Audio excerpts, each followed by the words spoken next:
Greg Jennings. Before I let Greg Jennings finish his argument, look at Rob Parker's face, man. This is the face of a man that don't know shit and make a lot of wild ass accusations and statements, just like he is right now. A man with a face like this should not be trusted. And he has a smug look on his face, all based off of the argument that Chris Broussard is putting across. So, I don't know. I just... There's a lot of reasons why this dude rubs me the wrong way. You don't want it? Doesn't mean it's going to happen? What Antoine Walker is simply saying is what we all see. Like, we don't know if Kyrie really wants to still be there next year, moving forward. I'm not saying all you said, great. Statistically, great. I believe that they are better without Kyrie Irving. And simple reasons for this. I'm not going to give you all the numbers. I gave you those numbers yesterday. But when you look at a Celtic team, and you look at the dynamic that they have without Kyrie Irving, I'm not saying they don't have fun with Kyrie Irving, but they're more included. When you watch them play the other night, on the bench, guys excited, involved, really, it's like they're playing even more, giving more for one another because they understand this is what we had to do last year. And this is, we got far and we got deep into the playoffs last year. Hey, real quick, it's funny how Jason Tatum looks incredible when Kyrie doesn't play. Like, the floor opens up for him more. Like, there's so much that he can do when he has the ball in his hands that, the possibilities are endless. Like, that's how he looks at it. He looks hopeful, optimistic when he, on offense. And on defense, because they play defense. When they want to, they play defense. They play good defense. Without Kyrie, and now we have a Gordon Hayward, an additional scorer and an additional defender. So we have this nucleus of talent. We don't necessarily need Kyrie. And if you look at the clips that they're showing from the game against Detroit, and you look at all the faces of the players, and you look how passionate they look about the game, that's not how they look during those games when they're losing or when Kyrie's on the floor. Well, no, but when Kyrie's on the floor and they're losing, and sometimes even when they're winning, they don't even look lively.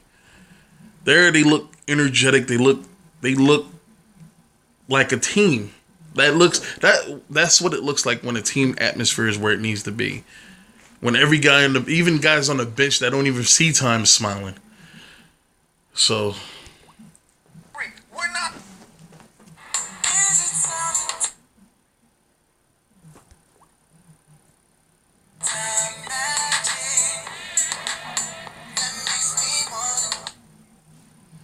Not saying he's not a great player, and we're not saying he doesn't provide all those numbers and all that flash.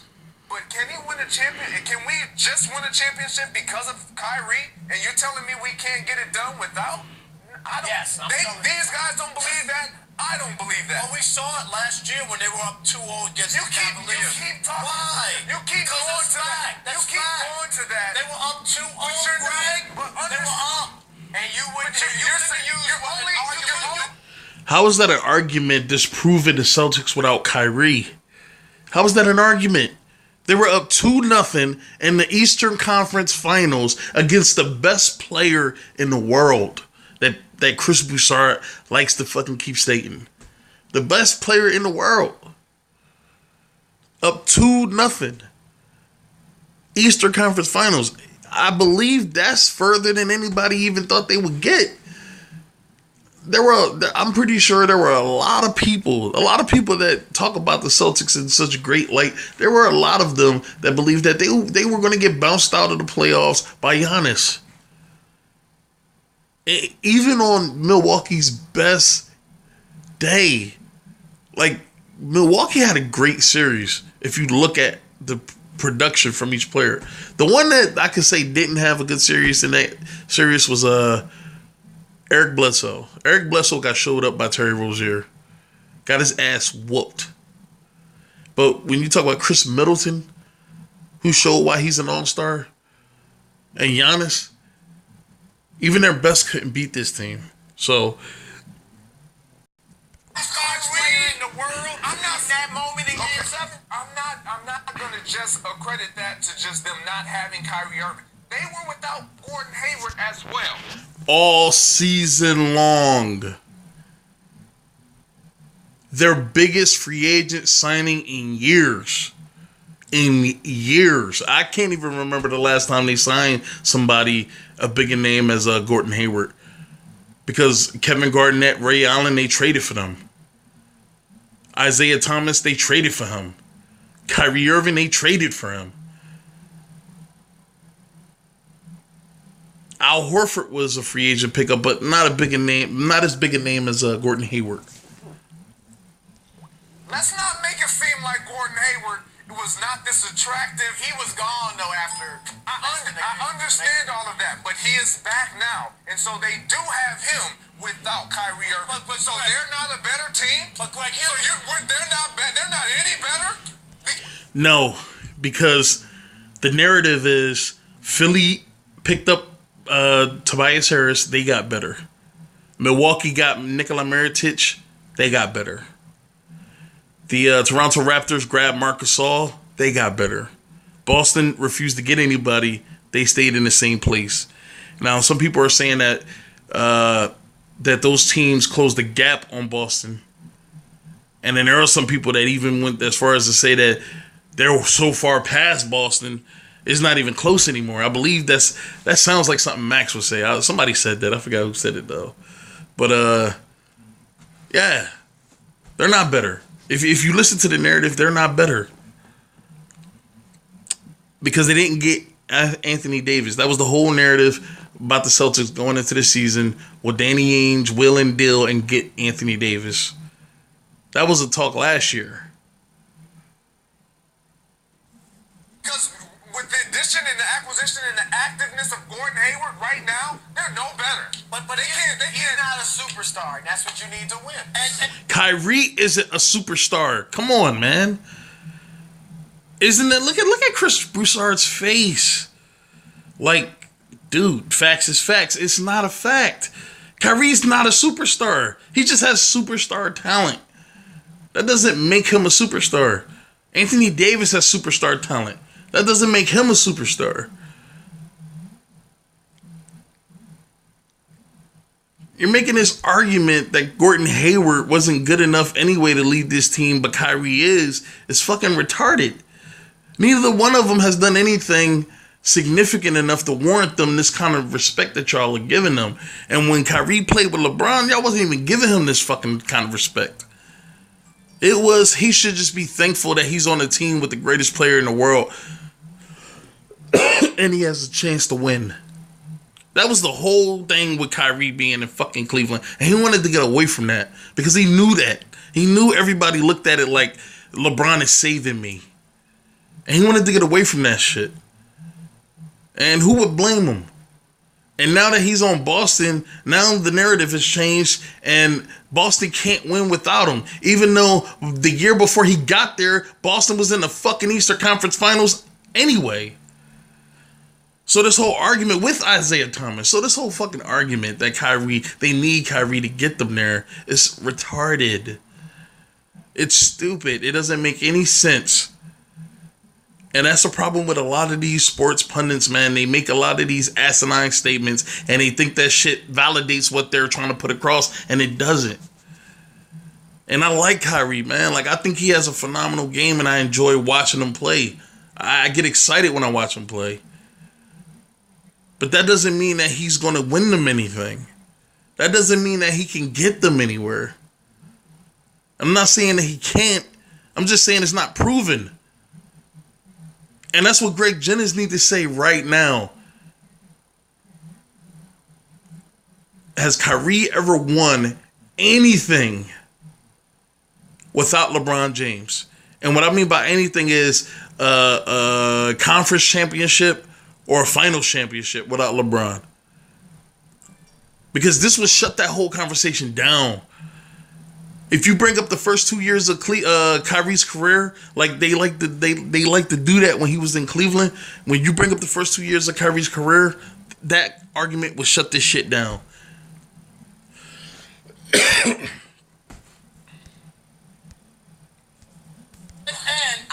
Championships. All the numbers you put up, Kyrie against Golden State in the finals averaged 28 points against the best team going. He knocked down the game-winning shot. You're talking about Kyrie averaging 28 points, which was like, what, 3 years ago, 4 years ago? It was 3 years ago. 3 years ago. You're talking about Kyrie 3 years ago with LeBron James on his team and Kevin Love on his team. You have LeBron James, Kevin Love, it opens the floor for you. And they had a traditional big man that just sat in the paint. So Golden State had to defend in the paint as well. It's not like everybody was on the perimeter. And for some reason, Steph Curry has some of the worst finals performances I've ever seen a player in his prime have, man. Like, I'm not even gonna say some of the worst. He just was so ineffective. It almost warrants criticism. I mean, no, it almost warrants, like, maybe they take some of the shine off of the way Kyrie played, man, because Curry wasn't great, and Curry's not considered a great defender. So, and yes, he is that guy. You keep talking about. Hold on, Greg. The end of the year during the playoffs, Chris. Remind me when they started the year with Kyrie his first year in Boston, they ran off 14 or 15 wins to start the season with those young guys. Don't tell me he can't play with them and that they can only... You're talking about Kyrie earlier last season where Jason Tatum didn't know how good he could be. Jaylen Brown was coming off of one of the most embarrassing years. No, I'm not going to say that. That's just way too extreme. His year 2 years ago was embarrassing. I didn't think he played so well. I didn't think he played so bad. But to some people, it was embarrassing. And this is probably how he's thinking about it. Jaylen Brown was embarrassing. Tatum was unproven. Rozier was just a bench guy who never really got an opportunity to show how good he could be. And that was his second year.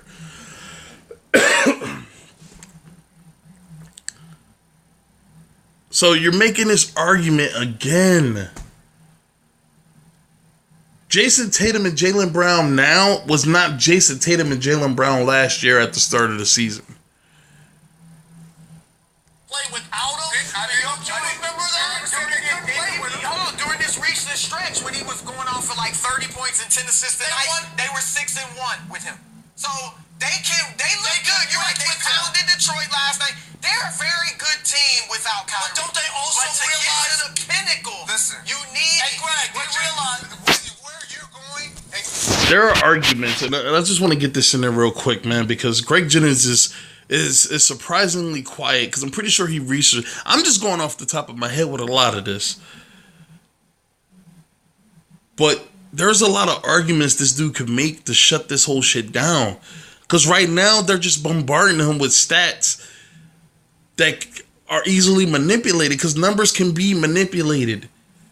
If said a certain way, if put in a certain context, they can be manipulated and it can sound like they're winning an argument, but really they're not.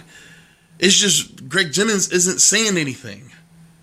He's trying to calmly make his argument. He's trying to make his point, and he's hoping that will stop it. No, you have to shut them down. And how do you do that? By refuting everything they're saying, because everything they're saying can't be proven because it's never happened. That's why I keep saying there's no frame of reference. You have nothing to go back to. You have nothing to compare it with. And this could be shut down, but and this is what a lot of these guys do on FS1 and ESPN. If there's two guys with one opinion and there's one guy with an opposing opinion, what will happen is that one guy with the opposing opinion will get bombarded with comments, with numbers, with statements, Almost like they're talking so damn much that they're not letting them get a chance to say anything. And it may look like they're winning an argument, but when really they're not. Because a lot of these people that scream out shit at people in arguments, if you calm them down and have them say this shit just plainly so you can hear them, it don't make any sense. Just like I used to tell my sister this, just because you talk loud don't make you right. And that's what they're doing right now. And Greg Jennings needs to shut it down. I'm not going to say he has the information. The information is out there for him to shut them down. I don't know if he has it, though. Because he's not saying nothing. And you're talking about what he did alongside LeBron James and against the Warriors. The style of play fit Kyrie even more. This is a different style of play. This is a different system in Boston. This is more of a team-oriented, team-driven, not an ISO. We stand and watch you, Is it about winning? Good point. That's a great point. Great point. Is it about winning or style points? It's about winning. Everybody, and they're winning without him. But you're acting like it's a CYO game. Well, everybody got to play. We used all 11 guys, and that's great. It's about winning the game, and they're winning. Without him. They do win with him. Look, when you talk about wins versus losses with Kyrie, without Kyrie, both sides make good points. The Celtics are right now, they're 37 and 21. 37 and 21. With Kyrie, they're 37 and 21. Without Kyrie, they're 28. They're 28 and 19. 28 and 19 is a good record. It's not a bad record. Now, when you look at the talent that's on this team and you remember what they did the previous year, 28 and 19 is not good. Oh, no, they're 28 and 19 with Kyrie. They're 9 and 2 without him. But when you look at the 28 and 19 record with the level of talent on this team, including Kyrie, it's not impressive. It's not impressive. It's not. But if you're looking just off of a team that just wants to make the playoffs, it's a good record to have. I'm pretty sure there are a lot of teams that wish they were 28-19. I'm pretty sure Phoenix wishes they were 28-19.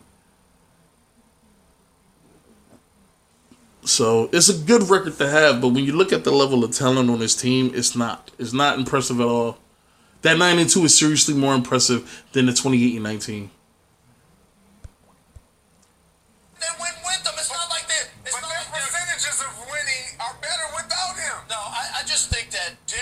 And that's the point. And that's the point that I just made.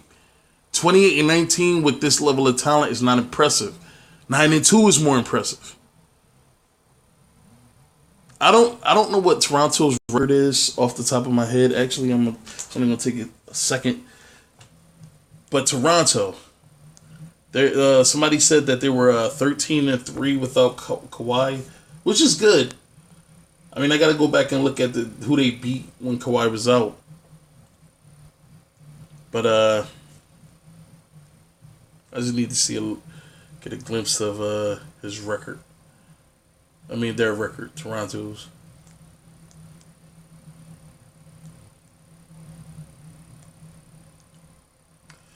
Yeah, it's a lot of games, man. Jesus.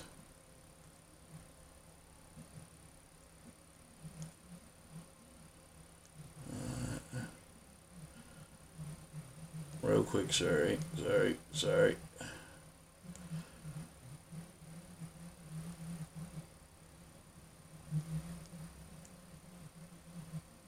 Here we go. Now we're starting to get NBA games. Jesus. Well, I couldn't find their record. But 13 and 3 is impressive. I got to see what their original record is. I believe they won 40 games already this season. I mean, they may be like 43, 44 or something like that. But that team was built. All they did was move one player. DeMar DeRozan. I almost called him Darren DeRozan. DeMar DeRozan. And they brought in Kawhi Leonard and Danny Green. This team won, 60 games, 50 games, 59 games last year, which was a franchise record. And DeMar DeRozan is a really good player, man. He's good with his style of basketball. But I'm pretty sure he was not the pivotal factor in them winning 59 games. I'm pretty sure he probably added another, 10 games onto their record. They probably could have won 49-50 without him. So you're talking about a 49-50 win team adding adding a top 5 player in the NBA versus a top 20 player that they had. The record is going to be phenomenal with him. They're going to be just as good without him, because this team was built a certain way and it was effective, and DeMar DeRozan benefited from the way this team was built. So I don't know. I wouldn't put too much stock in the whole Toronto thing. I'm not putting too much stock into this whole Boston thing either. Understand what it takes to win a championship, and that's why Kyrie, if he really believed that he already had the pieces, why would you make a deal to even get him? Greg, he knows it deep down. He can't win. It's like LeBron. You like these young pieces. He made the deal. He knows he can't win. Doesn't he know? He knows it, Greg. He made the deal to get Kyrie, but he also made the deal to get Gordon Hayward. So now they have Gordon Hayward still on the hardwood. All right, the trade was made. Isaiah Thomas for Kyrie. The trade was made because Boston needed to shed Isaiah Thomas. He wanted way too much money. Even though his numbers may say that it's warrant that he gets paid that, but Boston wasn't willing to commit to him long term. Cleveland wanted a future after LeBron, and that's why they made that deal. If LeBron had another year or two on his contract, they wouldn't have made that deal. They wouldn't have traded Kyrie Irving to Boston. But because LeBron was on his way out, his contract was close to being up. They wanted to ensure that they could build the future after those two guys left, because Kyrie was going to leave. I even heard that Kyrie wanted to leave after the championship. LeBron was going to leave. Everybody believed that LeBron was going to leave. So your two best players are going to leave. You're going to be left with Kevin Love, who can't seem to stay healthy for an entire season, and you're going to be left with a whole bunch of duct tape players. It's not going to stop the water from running out of the bowl, but it's at least going to hold together long enough before the whole shit just falls apart and you just have to throw it out and start all over again. And so they wanted to ensure a future. So what they did was even if they didn't keep Isaiah Thomas, they just wanted to they really wanted that first round pick. The Brooklyn Nets first round pick. That was supposed to be a top 5 pick, but because I believe Brooklyn played so well last year, that was bumped up to 9 or 8? 8th. It was the 8th pick. So you didn't even get a top 5 pick after trading Kyrie. And I'm pretty sure that's what Cleveland was hoping for. So that's why that deal was made. And they brought Hayward in because Hayward can play in Brad Stevens' system. He could do it in college. Now that he's in the NBA, he's an even better player. They were hoping for even greater results. And this is only the second year in Gordon Hayward's 5-year deal. No point in performing with all these other guys, and Kyrie is out. Nobody's saying that Kyrie is not effective and that you can't win without him, but they are proving that they are winning without him, and they are better. This is what it boils down to. Can Gordon Hayward be the best player on a championship team?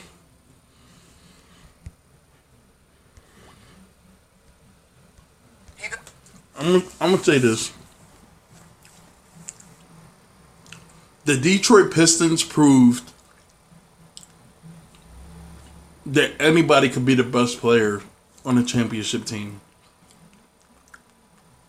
If the supporting cast is right, if the coach is right, if the system is right, and if the environment is right, anybody can be the best player on the championship team. I don't believe there's one player playing professional sports that couldn't be the best player as long as their skills are being utilized appropriately. Look at the Pistons. You have, I believe Rasheed Wallace was already on the team, Tayshaun Prince, and Ben Wallace was already on the team. The 3 names I just named, if you ask anybody before that 04 season, could any of those guys be the leader on a championship team? It may be a unanimous no. Because Tayshaun Prince was a great defensive guy. Rasheed Wallace, he was like a toned down version of DeMarcus Cousins. And Ben Wallace was like DeAndre Jordan, but a lot more physical. So when they got Chauncey Billups from, I believe, Minnesota, and they got Rip Hamilton from Washington, I believe, nobody expected this team to win. Now, the other crucial part that nobody talks about with the 04 Pistons was Larry Brown. Larry Brown was single-handedly responsible for getting Allen Iverson to his first and only NBA Finals appearance. The 01 Philadelphia 76ers. 2001 Philadelphia 76ers. Where they beat the Los Angeles Lakers in Game 1 and then they got beat the rest of the series. But Larry Brown was responsible for that. Larry Brown was responsible for that 04 team. Larry Brown is a miracle worker. He's kind of like Tom Coughlin. He's like the NBA version. He's like the NBA's version of Tom Coughlin. But Larry Brown was crucial in that. Like I said, anybody could be the leader, and I believe all 5 of those players, all 5 of those starting players, Tayshaun Prince, Rasheed Wallace, Ben Wallace, Rip Hamilton, and Chauncey Billups, they all led that team. They all had to pitch in. They all had to give a fair amount of work. And if you ask if any one of those guys could be a crucial part of a championship team, the answer most likely would be no. Because they went from picking second in the... wait, hold on. Yeah, they went from picking second in the draft. I had to make sure that it was the right year. They went from picking second in the draft with Darko Milicic. Darko Milicic was the player that was picked after LeBron James was picked. They had the second pick in the draft. They went from the second pick to the World Championship in less than a year. So anybody, Gordon Hayward especially, can be the leader on a championship team if the system is right, if the players that are around him is right, if the coach is right, and if the environment is right. I believe any player can succeed. Doesn't have to be the best player. Okay, did anybody on that team outside of Kyrie Irving, can they be the best player on the championship Jason team? Tatum, no doubt in my mind. You say he can't Right now, maybe. Look, I like Jason, so maybe down the line. It's the same thing that happened last year in the playoffs. We saw Jaylen Brown's game elevate. Why? Because they had to. They were put up to a challenge and they stepped up to the plate.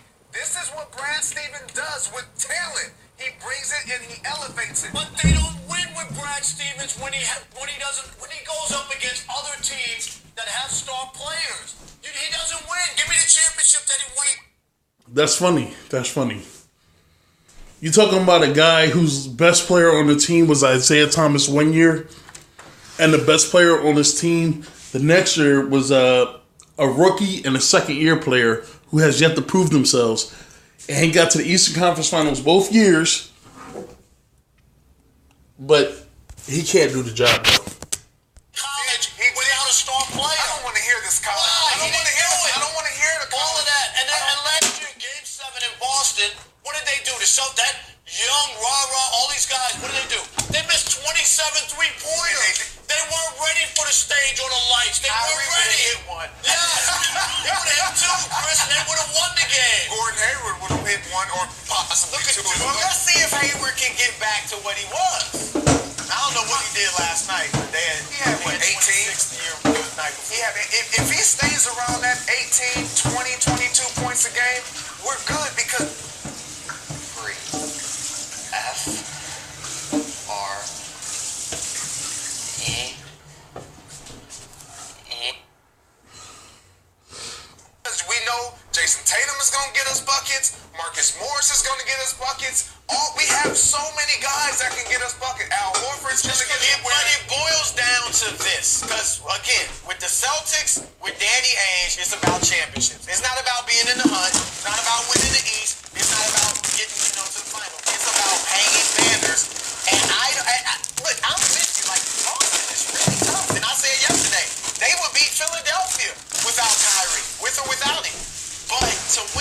championship, Because you need that superstar. And that.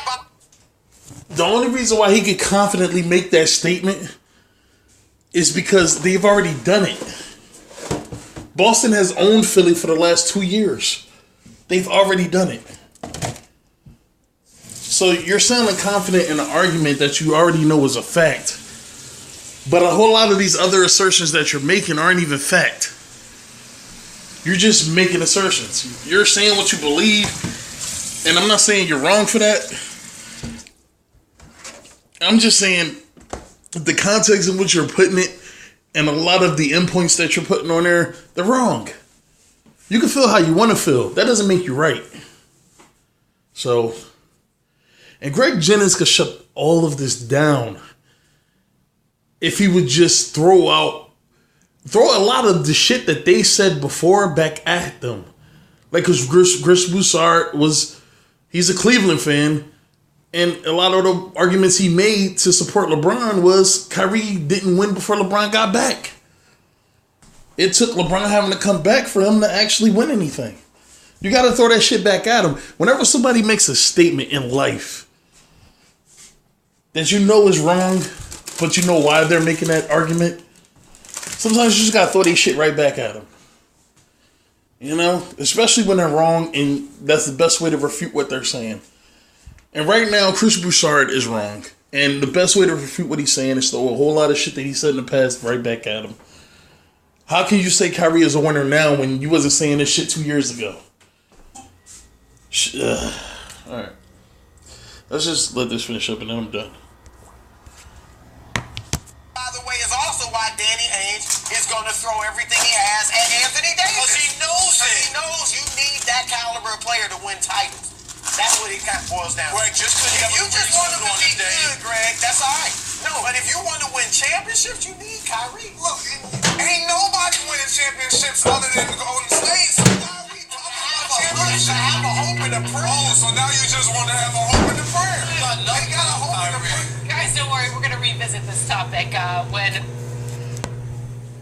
All right, real quick. At the end of that whole little snippet right there, man, Greg Jennings got so frustrated by losing this argument, and he only lost because his arguments wasn't strong enough to refute what they were saying, and he allowed them to bully him with a lot of stupid arguments, and he didn't refute any of them. That's the reason why he lost. People yell when they're wrong. When they're wrong and they want to make an argument, they yell. And they want people to believe their argument, they yell. Because for some reason people think passion makes you right, and it doesn't. Passion is a good thing to lead on when you're right. But when you're wrong, you just look stupid. You look stupid. And there's nothing wrong with being wrong, if that's how you choose to live. But to make everybody believe your stupid, retarded fucking statement, and then you just bully them with it, that's just unfair. And it was unfair what they did to Greg Jennings, but Greg Jennings allowed them to do it to him. But he needs to work on his debating skills, man, because a lot of the arguments they made could have been refuted if he would have just, I don't know, hit him back with facts. Because there are facts out there that supports what he's saying. Or even if it doesn't support what he says, there's arguments to refute what they're saying. And Rob Parker is the king of yelling and forcing his arguments on people. And Chris Broussard just utilized that same tactic and they won this argument. So that's it. All right.